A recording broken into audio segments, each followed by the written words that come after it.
Víte, že dnešní děti začínají chodit na nočník až ve 2,5 letech?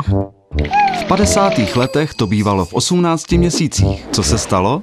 Rodiče dětí začali používat jednorázové plenky. Není to nic překvapujícího, jsou velice komfortní. Tak proč učit chodit dítě na nočník dříve? Víte, že jedno dítě spotřebuje 5000 plenek? Které navíc přispívají ke znečištění planety? To jsme se ještě ani nezmínili o tom, kolik za plenky utratíme. Tak Pojďme nakopat jednorázovým plenkám v zadek. Ale jak?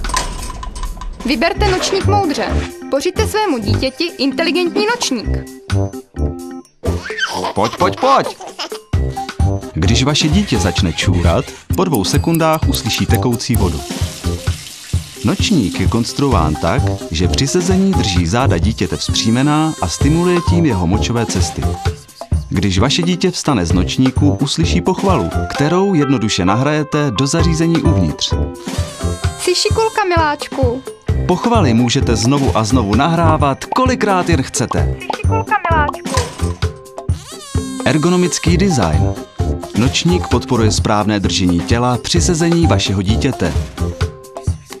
Takže, inteligentní nočník je zábavný způsob učení dítěte na nočník. intelligentspoty.cz